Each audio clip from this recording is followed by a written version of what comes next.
The lion was already free when Lena understood something was wrong. People were running past her, faces tight with fear, hands pulling children close, voices breaking as they shouted warnings that no longer mattered. Guards yelled words she couldn't hear. Somewhere behind her, metal gates stood open. And yet, standing there on her crutches, Lena Hartley felt something colder than fear settle in her chest. Because the lion was not running away. He was running toward her. Let's rewind for a second. Lena had not planned to come to the zoo that day. Her leg had been aching since morning. The deep kind of pain that did not shout but stayed. The kind that reminded her every step had a cost. She would have stayed home if it were only about her. But it never was. It was about the girl next door, the quiet one who never asked for things out loud. Her name was Maya, and when she looked up at Lena that morning, holding a folded piece of paper with a badly drawn lion on it, Lena knew she was already going. The zoo was crowded, more than Lena liked. She walked slow, careful with each step, her crutches steady but worn. Maya stayed close, fingers brushing Lena's sleeve every few steps as if checking she was still there. They did not talk much. They did not need to. Lena had learned long ago that silence could be kind if you respected it. They reached the lion enclosure after nearly an hour. Lena felt tired by then. Her shoulders burned. Her hands were sore. But she stayed, because Maya's eyes were wide, fixed on the shape moving behind the fence. The lion was far back, half in shade, massive and calm, his mane thick around his neck. Lena felt her chest tighten for reasons she did not yet understand. Then someone screamed. It wasn't loud at first. It wasn't the kind of scream meant to warn. It was sharp and sudden, like pain finding a voice before the mind caught up. Another scream followed, then shouting, then a rush of bodies moving all at once. Lena turned, trying to see, trying to find Maya, but the crowd surged between them. A guard grabbed the girl's arm and pulled her back, shouting something about exits. Maya looked over her shoulder once, eyes wide, mouth open, but the noise swallowed her before Lena could say her name. Lena tried to follow. Her crutch slipped on the stone. She reached out for balance, missed, and went down hard. Pain shot up her leg and stole her breath.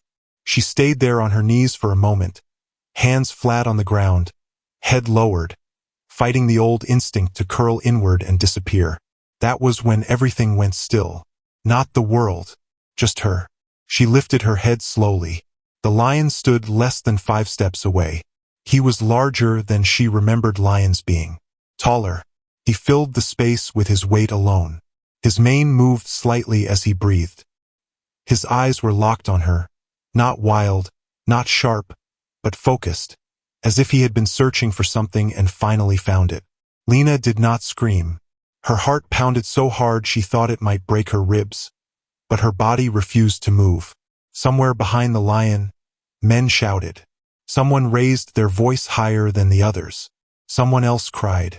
None of it reached her fully, because she was staring at his left paw. The scar was there, small, pale, wrong against the rest of him. Her mouth opened before her mind caught up. Whisk!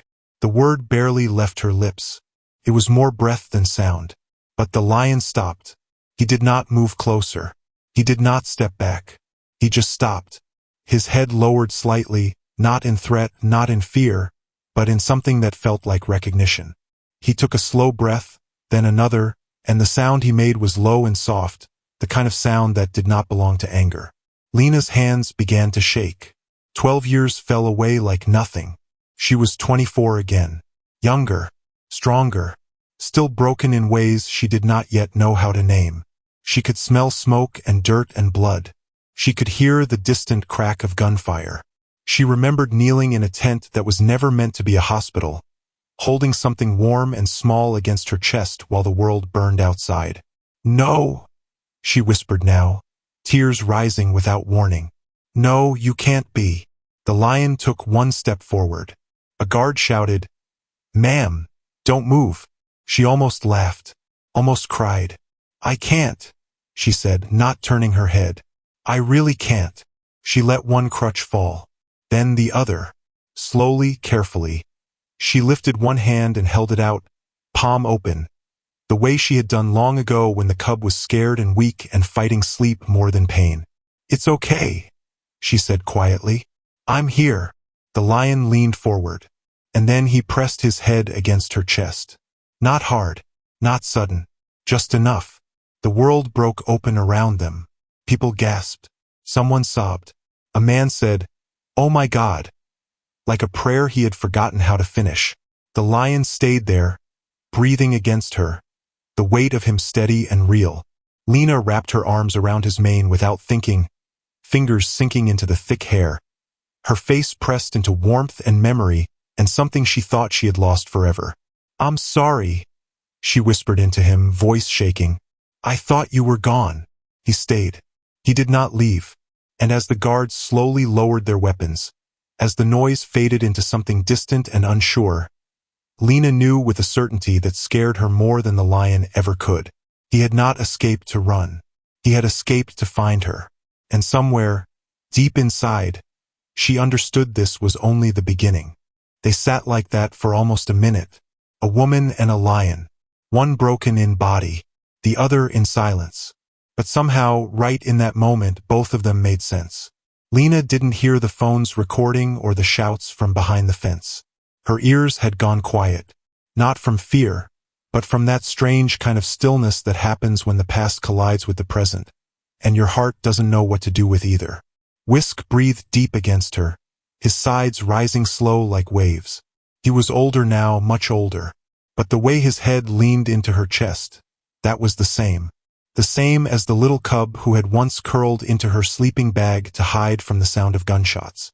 She had thought of him often since that day. Too often. In the hospital, during recovery, at night when she couldn't sleep. And she'd always told herself it was foolish. That a lion wouldn't remember her. That even if he did, he was probably gone long ago. But here he was. And something in her heart whispered, he never forgot. Behind her, heavy boots slowed. Orders stopped flying. Someone must have realized that if they made the wrong move, it would shatter everything.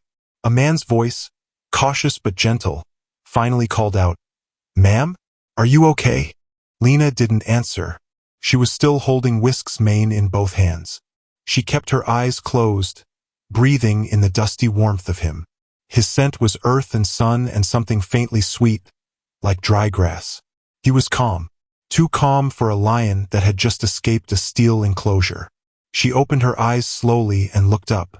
There were people standing behind the railings, phones in their hands, mouths half open.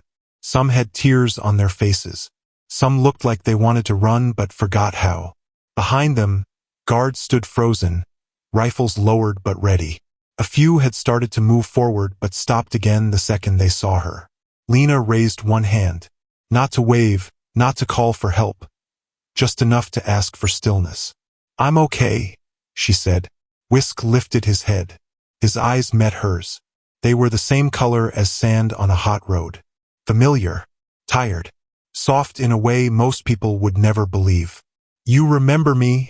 she said under her breath. "You really do." He gave a sound in reply. Not a growl, not a roar, a chuff. Low and short, like a breath with meaning behind it. Lena nodded. She almost smiled, but her throat was tight. A new voice spoke, this one closer. "Don't move him yet. Let them be." She turned her head just enough to see a man in a zookeeper uniform stepping forward. Hands raised, no weapon, no threat. He looked stunned, and a little shaken, but he understood what he was looking at least enough to keep the others back. The man said, "Is he yours?" Lena looked down at Whisk. "No," she said. "He was never mine." She ran her hand down the side of his face gently, her palm warm against his fur. "But once, I was his." She tried to shift her weight. Her knee had gone numb, her arms were starting to tremble. One crutch was too far to reach. She felt unsteady, even with Whisk beside her. The keeper saw it too. "Do you need help?" "I need Maya," she said softly. She was pulled away. He nodded immediately, speaking into a radio clipped to his vest. "Find a little girl. 9, brown hair, pink jacket. Last seen near the lion enclosure. Get her here now." Lena didn't wait to be asked. She leaned forward and whispered to Whisk, "It's okay. I need to stand, all right? Just stay." He didn't move, but he stepped back half a step. Enough to give her room. It took everything in her to push herself upright. Her leg throbbed. The world tilted slightly. Someone stepped forward to steady her, but she shook her head.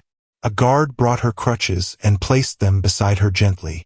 She took them, not because she wanted to look strong, but because she didn't want Whisk to think she couldn't do it anymore. She stood straight, breathing through the pain. The crowd had thinned slightly. People were whispering, crying, shaking their heads. Nobody understood what they had just seen. Not really. Lena did. 12 years ago, in a part of the world most of them would never think about. She had sat in the dirt outside a burned village holding a lion cub no bigger than a shepherd dog. His paws were cracked. His eyes had been swollen half shut. She had fed him from a bottle and hummed lullabies from back home just to stop her own hands from shaking. They had slept beside each other for 10 nights. And then, one morning, he was gone. Some official had taken him while she was on supply run. She never got to say goodbye. Now he was here, and he had said hello in the only way he could. She turned to the keeper. "What's his name?" The man glanced down at a small tablet in his hand. "Atlas." She looked back at the lion. "No," she said quietly. "That's not his name." Then she crouched, slowly, painfully, and looked Whisk in the eyes. "You remember me, don't you? After all this time." He gave one slow blink, then leaned forward, and rested his head once more against her stomach. The moment was too quiet for what it was. A lion pressed into a woman's stomach like a child who finally found home. Guards kept their distance. People didn't move. The man with the tranquilizer gun lowered it slowly, like he'd just realized what he almost ruined. Lena didn't speak. She didn't have to. Her hand stayed in Whisk's mane, her breath uneven. Then a voice cut through. "Lena!" It was small but sharp, cracked with fear. She turned fast, heart jumping. Maya was running, her pink jacket swinging behind her. A young female staff member chased after, trying to keep up, but the girl was faster. She pushed past the zoo worker and ran straight for Lena. Whisk heard it too. His head rose. His body tensed. "No," Lena whispered, holding her arm out. "It's okay. She's mine. She's with me." The lion didn't move. He watched the girl closely, head tilted. But his eyes didn't change. Maya ran until she reached Lena, then stopped just inches away, panting hard. I told them not to leave you. They wouldn't let me go back." Lena dropped one crutch and pulled her into a hug. "I know. I'm here. You're okay." The girl clung tight. Her hands balled in Lena's shirt.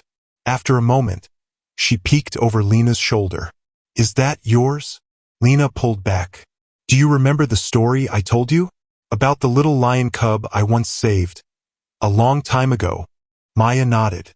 "The one that slept in your sleeping bag." Lena nodded too. "That's him." Maya's eyes went wide, not with fear, but with wonder. "But how?" "I don't know," Lena said, her voice shaking. "I just know he remembers." The keeper, who had been standing back, now stepped closer, slow and respectful. "We need to bring him back in. Safely. Without force. That's the plan."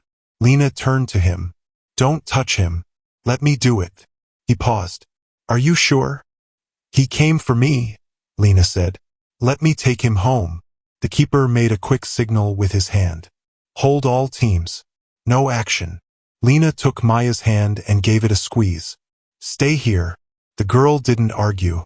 She just nodded, watching every movement like a scene from a dream she didn't want to wake from. Lena turned to Whisk.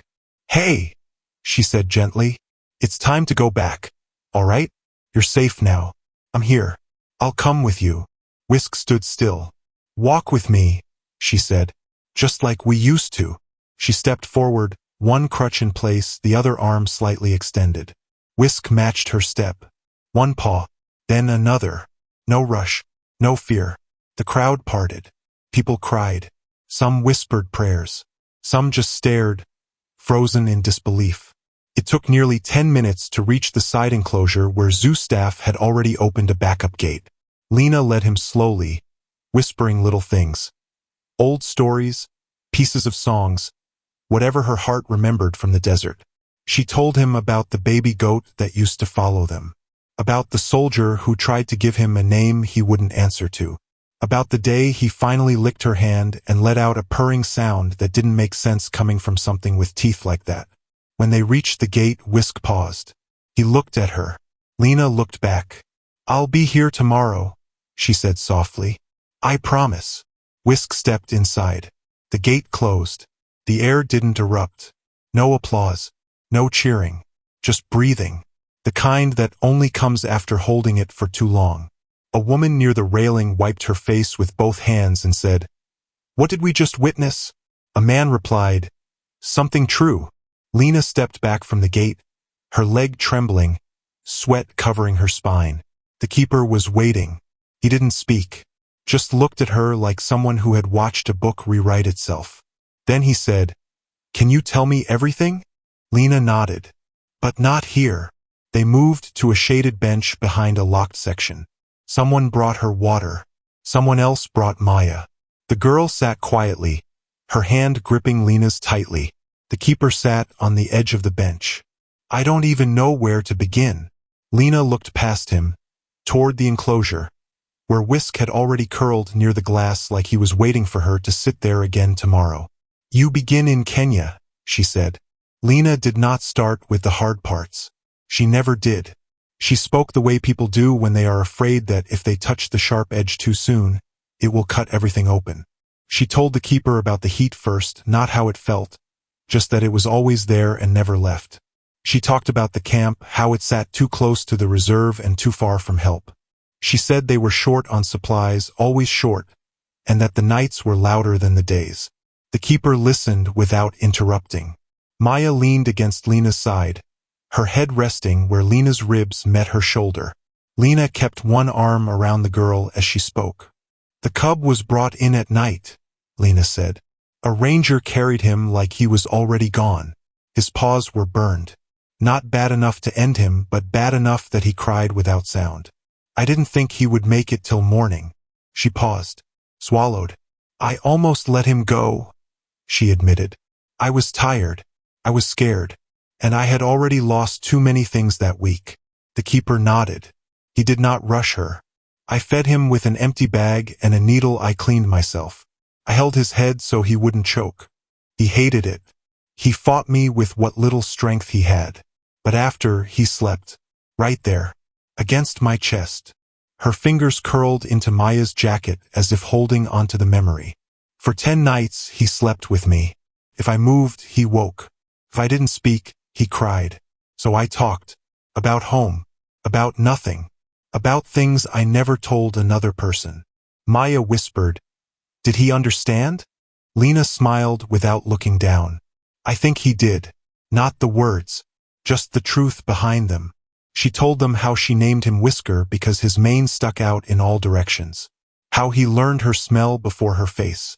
How he limped behind her when she walked the perimeter like he was guarding her. How the other soldiers joked about him until one night when the shooting came too close and Whisker crawled under Lena's cot and wouldn't come out until she sang. "I don't sing," Lena said quietly. "I never have. But that night I did." The keeper cleared his throat. "And then," Lena's jaw tightened. "And then they took him," she said. "No warning. No goodbye. They said it was safer. They said he would go to a place where he could live." She laughed once, short and dry. "I wanted to believe them. I needed to believe them." She did not talk about the next part. Not yet. About how the next day the convoy was hit. About the blast that took her leg and left her waking up in a hospital she did not recognize.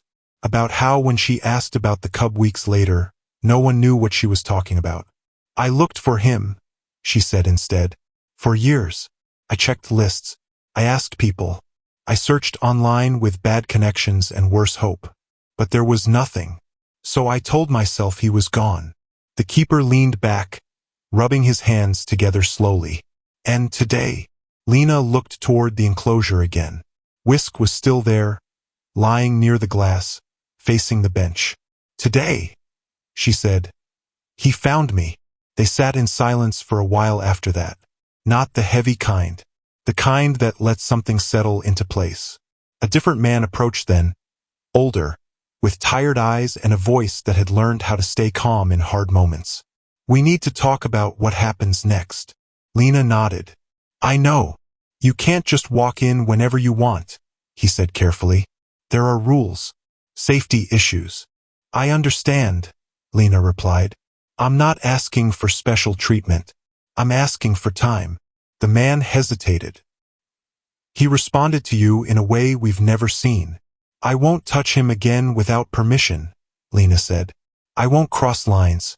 I just won't disappear." Maya looked up. "You won't leave him again, right?" Lena looked down at her, eyes shining. "No, I won't." The older man studied her face, her crutches, the way she held herself like someone who had learned to live with pain instead of fighting it. "We'll start with visits," he said finally. "Supervised. Every day if you can manage." Lena let out a breath she didn't know she'd been holding. "I can." That night, long after the zoo closed, Whisk stayed by the glass. He did not eat. He did not sleep. He watched the empty path where Lena had walked away. And miles across town, Lena sat awake on her bed, her leg aching, her hand still smelling faintly of dust and fur. She knew something had changed. She just did not yet know how much. The video went viral before Lena had even made it home. She didn't know, not at first. Her phone had stayed off all afternoon. The pain in her leg had gotten worse after the fall, and she didn't have the energy to argue with apps and alerts. She got home, helped Maya settle in with her aunt, then sank onto her couch and stared at the floor until the streetlights turned on. It wasn't until her doorbell rang that she realized something had shifted. It was her neighbor's son, Toby, teenager. Always had headphones around his neck and never looked anyone in the eye. But now he was grinning like he'd seen a ghost. "You're on every screen," he said. "What?" "The lion thing. The zoo. It's everywhere. They're calling you the Lion Whisperer." Lena blinked. He held up his phone. The video played, shaky footage from someone in the crowd. It showed the lion approaching, the fall, the reach, the moment Whisk pressed his head against her chest. People gasped. The screen swayed. And then Lena's face filled the frame as she whispered a name no one else understood. "Whisk." Toby looked up from the screen. "That was you." Lena didn't answer. She just sat back down. The next morning, her porch had flowers on it, and notes, and questions. By noon, the local news called. By 2 p.m. it was national. She stayed inside. She didn't speak to anyone. But at 3:45 she was back at the zoo. They let her in through a side entrance. One of the handlers, a young woman named Laura, greeted her with a clipboard and soft voice. "You okay with doing this?" Lena nodded. "He's waiting." And he was. Whisk stood the moment she stepped into view. His tail lifted slightly. He chuffed once, a quiet breath of sound. Lena moved to the bench, sat carefully. The glass between them was clear and thick. Whisk came forward, pressing his side gently against the spot closest to her. She pressed her palm to the glass. They sat that way for an hour. No speaking, no movement, just breathing, remembering. The zoo let her return the next day, and the next. Whisk began eating again, but only after she visited. He slept more, but only near the glass. He ignored other handlers. He did not respond to the name Atlas. People started coming just to watch them sit. By the end of the week, someone had painted a small sign near the enclosure. "Whisk and the medic." That same day, a reporter caught Lena at the exit. "Is it true he's the same cub you saved overseas?" Lena hesitated. She looked past the cameras, the wires, the flashing lights, and thought of that night. A burned village, a cracked paw, a soft heartbeat under her hand. "Yes," she said. "It's true." The reporter blinked. "How can you be sure?" Lena didn't flinch. "Because I never forgot him," she said. "And he didn't forget me." That answer hit harder than she expected. By morning, her phone was full again. Not just from media, but from people. Veterans, nurses, foster kids, Strangers. They sent messages like prayers. Some wrote long letters about animals they once loved and lost. Others simply said, "Thank you. I thought I was the only one who remembered." She read every one. Then she went back to the zoo. This time, the staff let her into a back room where they kept old files. She stayed there for hours, flipping through documents, printouts, shipping logs, and finally she found it. Whisker, listed under a transport note from the reserve. Age 10 weeks. Condition, recovering. Transferred to a sanctuary, then to a wildlife preserve in Germany, then moved again, first to Boston, then to Texas. No one had ever matched the name to her. No one had thought to ask. But he had known. All this time, he had waited. And now that he had her back, he wasn't letting go. Neither was she. Lena didn't sleep much anymore. Not because of nightmares or pain, though both still came some nights. This was something else. She was full. Full of something she hadn't felt in years, purpose, maybe. Or wait, the good kind. The kind that makes you get up even when your bones say stay down. She started showing up at the zoo early. Not just for Whisk, but for the quiet. Before the gates opened. Before the noise. Laura began letting her in through the staff door. Sometimes she'd hand Lena a coffee without saying a word. Just a nod. The kind people give when they know talking isn't needed yet. Each morning, Whisk was already near the front of the enclosure, waiting by the glass. His eyes never followed the keepers. They followed only her. And each day he pressed his head to the glass and stayed there while she talked. Lena spoke softly, her voice low enough to keep others from hearing. "I still think about the day they took you. I thought maybe they were right. That you'd be better off without me. I lied to myself for years, saying you probably forgot." She paused. "But you didn't, did you?" Whisk breathed slow, eyes half closed, like her words were enough to keep him calm. That week, the zoo's director called Lena into the office. She arrived on her own, crutches steady, face unreadable. The director, Mr. Haynes, offered her a chair. She declined. He said, "There's been talk about letting you work with him officially." Lena raised an eyebrow. "Work with him? You're not licensed. You're not staff. But what's happening out there? It's not something we can ignore. I'm not asking for a job. We're asking if you'll stay." Lena didn't answer right away. Then she said, "I can't do much. I can't lift heavy things. I can't run." Haynes shook his head. "You can't be replaced." And that was how it started. They gave her a pass. A badge. A quiet space behind the exhibit where she could sit without being stared at. She didn't want money. She wanted time. That's when the idea of the garden came. Came slowly, not all at once. The thought here. A memory there. She sat with Whisk one morning and told him about the tree from the village. How its flowers opened only once a year and how their scent filled the whole camp. How she used to sit under it when she needed to breathe. How the cub had once fallen asleep with his paw resting in her lap and bees buzzing above their heads. That afternoon, she went to a nursery. She couldn't carry anything big, but she bought seeds, soil, a few clay pots. The next day, she brought them to the zoo. At first, she kept them in the corner of the staff area. Just a few pots, nothing official. But people noticed. Laura brought a shovel. Another keeper brought wildflowers. One of the janitors donated a bench. By the end of the month, the zoo offered her a space behind Whisk's enclosure. A narrow strip of land that no one had used in years. She got help, volunteers, veterans who had heard her story, children who had grown up in foster care, women who had lost sons, men who had lost themselves. They planted, dug, watered, and slowly the place changed. A wooden sign went up at the front. The quiet corner. It wasn't big, but it was enough. People came not just to see Whisk now, but to sit in the garden. Some talked, some didn't. Some left small things on the bench, letters, photos, old toys. Lena never asked. She just watered the plants and made sure the wind didn't carry the stories away. Whisk got older. His steps were slower, his naps longer. But he always got up when he saw her. Always came to the glass. Always stayed until she left.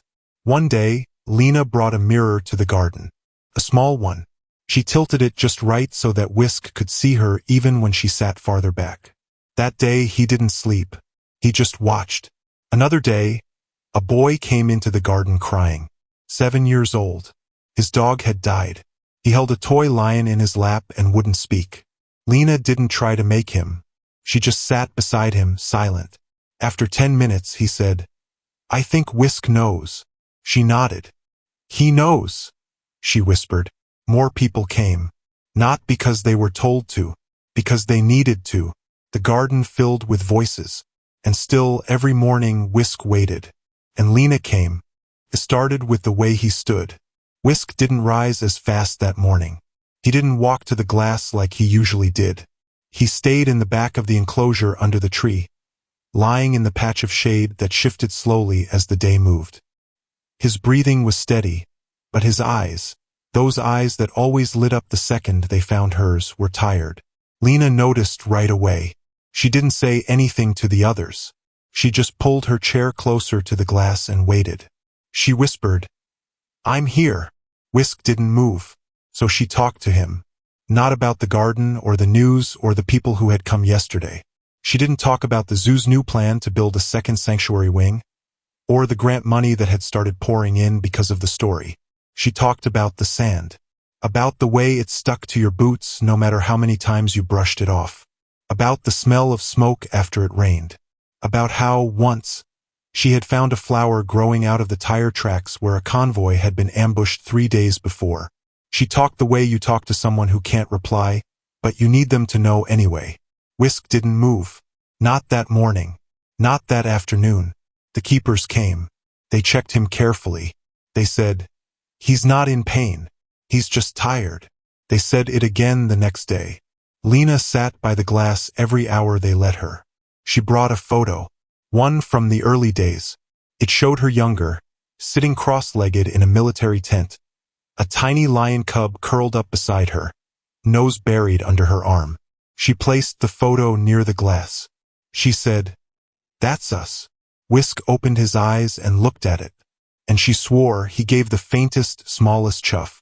On the third morning, he didn't rise at all. Lena was already there before the sun came up. The zoo had given her special access now. A key. No press. No attention. Just her. She moved slow. Her leg had been getting worse. The doctors said the metal rod needed replacing. She ignored them. She needed to be here. She brought a small blanket and sat on the bench in the quiet corner. The garden was in full bloom now. The tree someone had planted for her had started to flower, white buds peeking through the green. Whisk was still. Too still. A vet came out quietly. Laura stood behind him, her face tight. Lena looked up once, saw their expressions, and nodded. "Don't say it," she said. She stood, stepped forward, and placed both hands on the glass. "Hey," she said softly. "I'm not mad. I know you're tired. You don't have to stay because of me." Whisk did not move. His eyes were open, but barely. His chest rose slow. His body relaxed in a way she had only seen once before, when he was a cub, fast asleep against her ribs, safe for the first time in his short life. She pressed her forehead to the glass. "I'll be okay," she whispered. "You can rest now." And then, he blinked, once, and let out one last breath. It was soft, gentle, the kind of sound you don't even notice until after it's gone. Lena didn't cry right away. She just stood there. The glass between them felt colder now. Too clear, too quiet. Later, after the staff came, after they took him in a way that respected who he had been, not just what he was, Lena sat in the garden and finally let the tears fall. No one came near. No one needed to. The next day, she returned. She placed the same photo by the glass. This time, there was no lion to look at it. But she left it anyway. A week later, Lena received a small box from the zoo staff. Inside was a sealed envelope, a note, and a small, carefully folded cloth. She opened it slowly. Inside was a thick tuft of mane, Whisk's, wrapped in one of the gauze strips she had used when he was a cub. The note read, "He waited for you every day. We thought you should have this." That evening, Lena walked into the quiet corner alone. She took the piece of mane and buried it beneath the tree. Then she sat back, closed her eyes, and whispered the same words she had whispered 12 years ago. I'm still yours. It had been 6 weeks since Whisk passed. The bench in the garden stayed the same. The flowers kept blooming, even the ones no one remembered planting. The tree grew taller. The small plaque under it, the one Laura had made, said, "He waited. She came. That's what matters." Lena came every day. She didn't talk much anymore. Not to the staff. Not to the visitors. Just to the garden. She'd sit on the bench, place her hand on the bark of the tree, and whisper things like, "I don't know what to do with myself today," or, "I forgot how to rest," or, "You'd hate this new coffee. Too sweet." Maya still visited on weekends. She drew pictures on the bench with chalk. Sometimes lions. Sometimes people. One time, a drawing of Whisk curled in the shape of a heart. One rainy Tuesday, Laura walked up holding a folder and a strange look on her face. "There's something I want to talk to you about," she said. Lena wiped her palms on her jeans and looked up. "Sounds serious." "It is."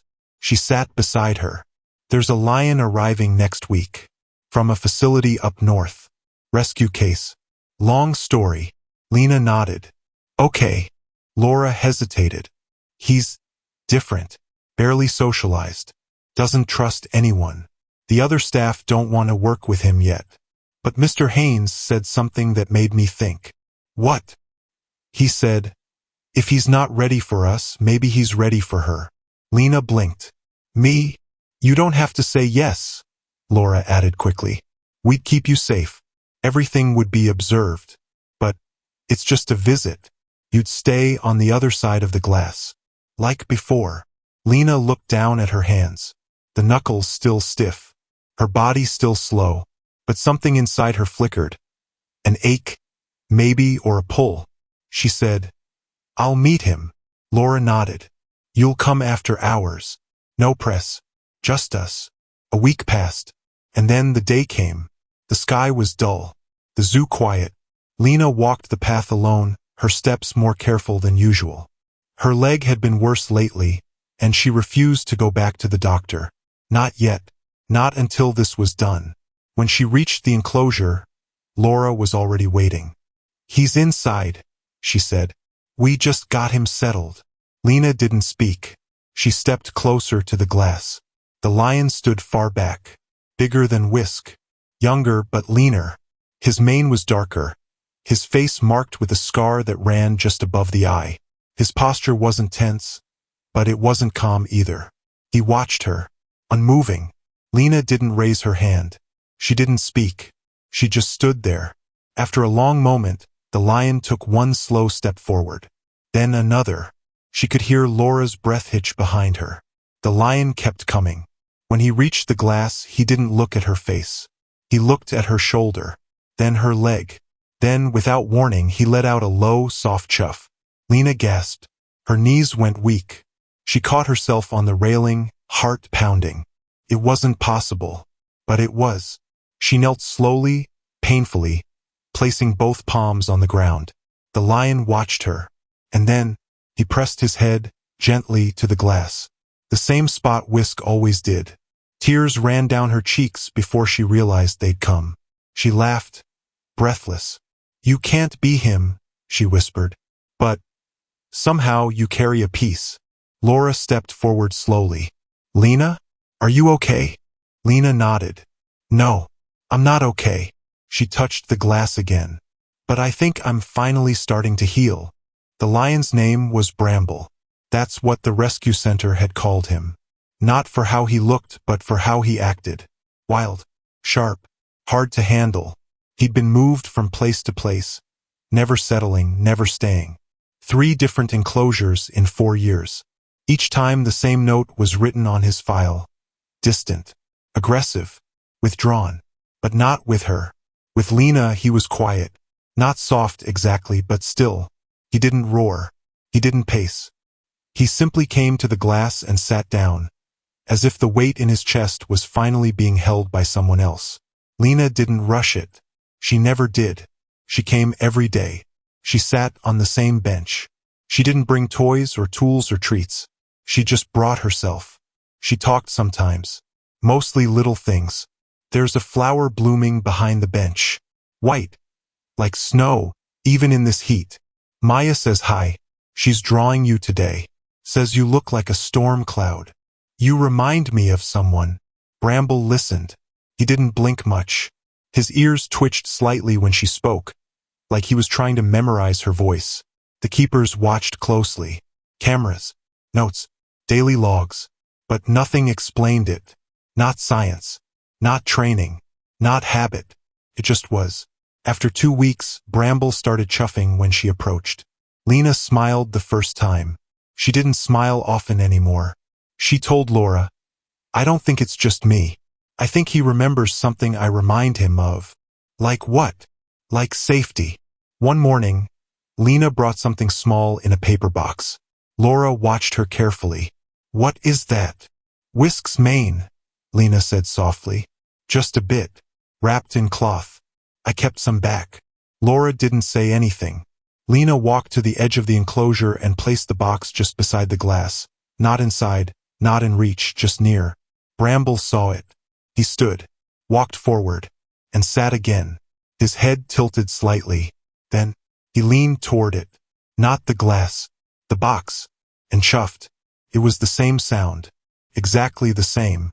Lena pressed her hand flat to the glass, tears stinging. You don't have to be him, she whispered. You're your own. But, if part of him is still in the world, I'm glad it's with you. That day, Bramble lay by the glass for hours. He didn't move, even after she left. Bramble started changing, slowly at first, but the keepers noticed. He stopped turning away when staff came near. He started eating more regularly.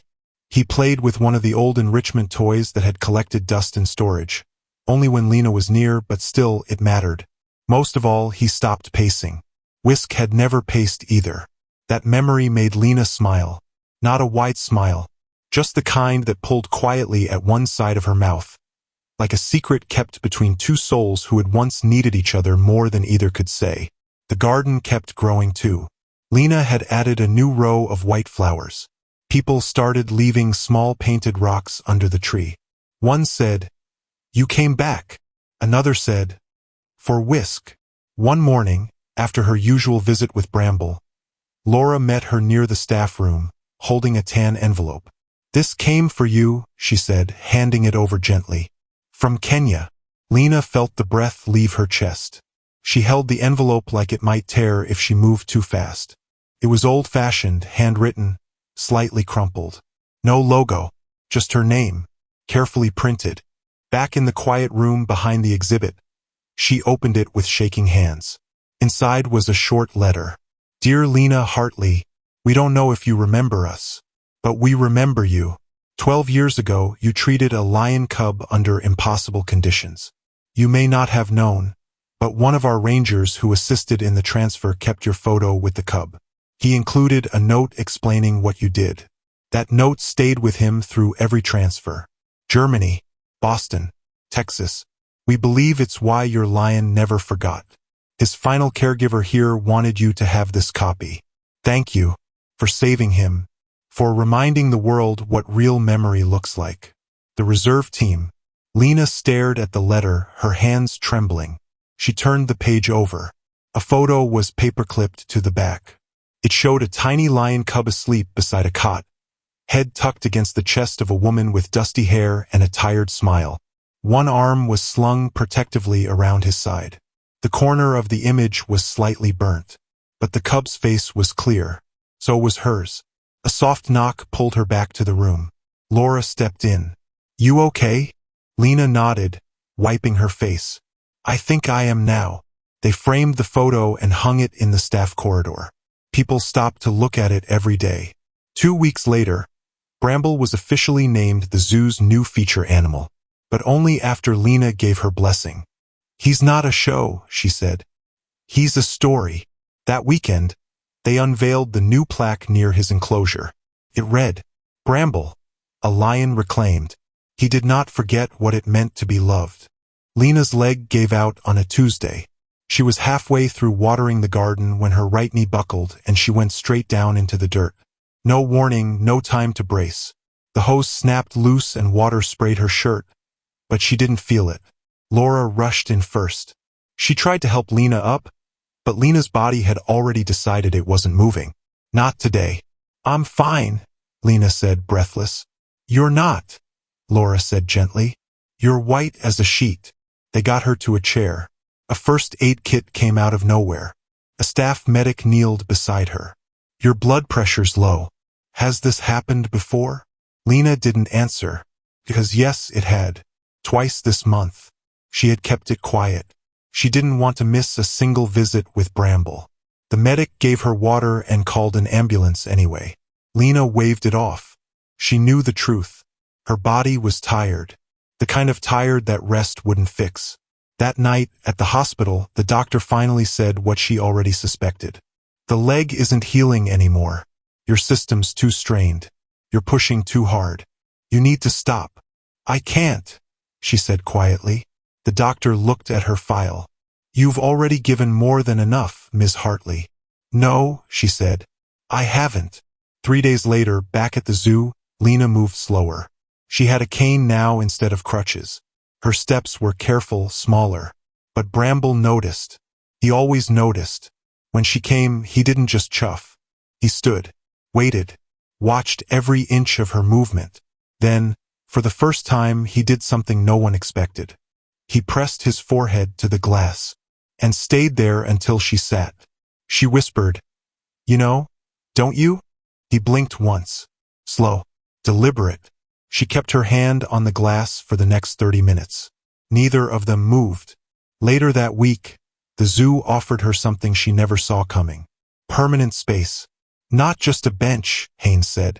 We want to name the garden after you. Make it yours. She shook her head.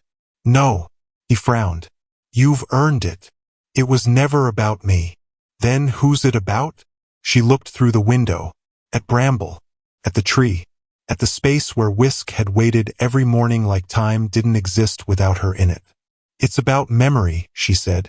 But she let them build something anyway. A wooden walkway through the garden, lined with small signs, each one sharing a story from a visitor. Notes about animals they'd loved. Letters never sent. Words they'd only whispered to flowers. They called it the Path of Return. At the very end of the path was a single stone bench. And behind it, the tree that had grown tall and wide, blooming now with white petals that shimmered like ash when the wind blew. Lena came less often as the weeks passed. Her strength was fading, and everyone knew. But Bramble still rose every time she appeared, and waited every time she didn't. One morning, Laura came into the garden and found something at the glass. A lock of fur, dark, thick, from Bramble's mane, placed neatly right where Lena's chair would have been. Laura took a breath, and understood.